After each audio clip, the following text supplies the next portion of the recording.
What is going on, guys? This is the Adventure here, and today I'm going to be talking about Georgia versus North Carolina in the Chick-fil-A game, or kickoff game, as you would like to say it. Now, I honestly do not know who will win this game. I am a UNC fan, but I'm not going to be biased in this game. I feel like UNC and UGA, as you like to pronounce it, are almost like evenly matched. Like, just from the stats from last year. I know that Marquise Williams is now in the NFL with the Green Bay Packers, and he had an amazing year. He had over like 3,000 yards, had one game almost like 500 total yards. Well, he did have 500 total yards versus Duke because Duke sucks. That's because I'm a UNC fan. That's fine.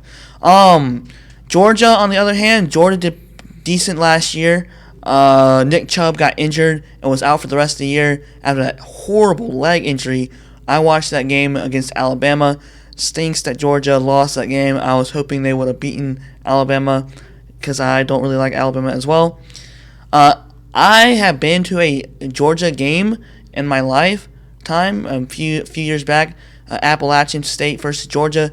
That was a pretty fun game. Fans were really nice that game. So I respect some of the fans there. It was a beautiful stadium. I miss Mark Richt. He's still a great coach. I'm happy that he's with Miami because he would be a great fit for Miami because that team is so undisciplined and it's crazy down in Miami. You know how Miami is. All right, so like I said earlier, Marquise Williams is in the NFL. Grayson Lambert is returning to be the starting quarterback, or Jacob Easton. A lot of Georgia fans want Jacob Easton to start for the Georgia Bulldogs, but I don't know how that's going to pan out. I think Grayson Lambert will be the starting quarterback because he is a returning player, and this is his last year. He did transfer from Virginia Cavaliers from the ACC to the SEC. I'm about to say Big 12, but yeah, he did pretty decent. Struggled some, but he did all right. Mitch Trubisky will be the starting quarterback for UNC. He did really well. A lot of people or a lot of fans wanted him to start versus the South Carolina game because, as we all know, that Marquise Williams does not do well in pressured games. Should have ran the ball with Elijah Hood more, but we failed to beat South Carolina once again because UNC does not know how to use Elijah Hood or Mitch Trubisky in that game. I used to didn't like Mitch Trubisky a few years back, but now I realize that he's really good. He's really turned out a great quarterback. All right, so I'm going to give you the stats from both teams and records last year, but they didn't play each other because they played in two different conferences. As you all know, Georgia plays in the SEC and UNC plays in the ACC. All right, so let's go with UNC first because that's my favorite team. All right, UNC went 11-3, 8-0, and first in the Coastal Division, but should have won against Clemson in the ACC Championship. This was like their best year ever in the history of North Carolina Tar Heels athletics. They had an amazing job. Gene Chizik, first year last year, did an amazing job in defense. Only allowed 22.6 points against UNC. That was 35th in the nation, which is pretty daggum good because UNC 2 years ago was straight up trash, and ECU, who's a American Athletic Conference team, demolished that team, our UNC team, the previous 2 years ago, 70-41. That's how bad their defense was. All right, so Mr. Trubisky went 40 for 47 and 555 yards with 6 touchdowns and 0 interceptions last year. For running, Elijah Hood went 219 carries, wow, with 1,463 yards with 17 touchdowns. Should have used them more, but the coaches sometimes don't. All right, receiving, Mac Hollins is a really great receiver. He was a walk-on his freshman year, and he deserved a lot more better because he has been a great player for UNC. He went 30 receptions with 745 yards and 8 touchdowns. Ryan Switzer went 55 receptions, 697 yards, and 6 touchdowns. He is also trying to break the NCAA record for most punt return touchdowns in his career.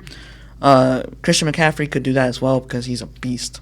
I'll talk about them in the next video as well. Buck Howard could be considered a tight end. Went 29 receptions, 488 yards, and 4 touchdowns.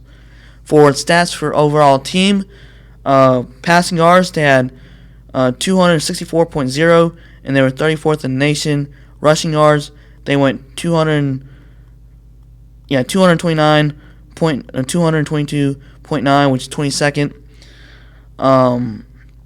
which is pretty good in the nation. Points for, they scored 40 points almost each game, which is pretty incredible for a team that went 6-8 the year before. My bad. Sheesh. Against was 22.6, like I just said earlier, and that's for UNC, all stats from last year.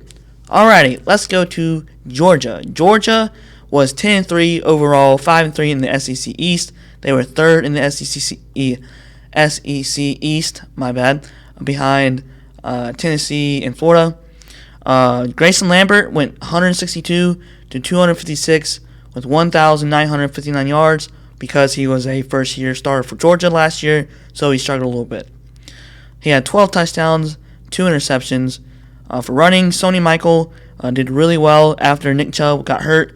He had 219 carries, 1,161 yards, and 8 touchdowns. Of course, Nick Chubb will be returning to be the starter for next year's team, or for next year's Georgia starting lineup versus UNC. He is a really, really great running back. Him and Elijah Hood are similar to each other because they are both power backs, and Nick Chubb is just a beast, and so is Elijah Hood. Receiving, Nick Chubb went 92 carries, 747 yards, and 7 touchdowns. Sorry for butchering the words. My bad. Receiving, Malcolm Mitchell went 58 receptions, 865 yards, 5 touchdowns. Terry Goodwin went 35 receptions, 379 yards, 2 touchdowns, while Reggie Davis had 12 receptions, 187 yards, and 1 touchdown. And for the overall, for the team in general, last year, passing, they were 187th, or they went 187 per game. They were 103rd in the nation overall. Rushing yards, they were pretty good as well, similar to UNC, because Nick Chubb is similar to Elijah Hood, but I feel like Nick Chubb is better than Elijah Hood, coming from a UNC fan. Rushing yards, they were 194.3, which is 36th in the nation. Offense, points per game, 26.5, which is 86 in the nation. Defense allowed, which is pretty daggone good. Oh, sorry, my voice cracked. They went 16.9, that's 9th in the nation. As you all know, Kirby Smart is the new head coach, so I feel like they're going to be better because he's from Alabama. Mark Witt went to UNC as well. Mark Witt went to Miami, as you all know. That's what I'll have for you guys today. I don't know who's going to win this game. It's going to be close. I feel like it's going to be a battle through the trenches all the way through the game, and something dramatically might happen on who will win. I know a lot of Georgia fans are always so confident because they're in the SEC, and they always think they're going to win the national championship, even though they have to go against Alabama every single year, and of course, they lose. I'm sorry for being rude, but it's true. Like, all SEC teams think they're going to be in the national championship, which they're not. UNC could have this year, but they screwed up because they lost to South Carolina, Clemson, and Baylor. Well, Baylor was in bowl game. Alright guys, this is Steve Venture here. Hope you enjoyed this video. Like, comment, and subscribe. If you want me to do some more about Georgia sports, let me know in the comments below. If you want me to do some more about UNC stuff, let me know in the comments below, which I will eventually also. Alright guys, thanks for watching. The Adventure here. Have a great night. I can't wait for college football. I know you can't wait either. Guys, peace. Go Heels.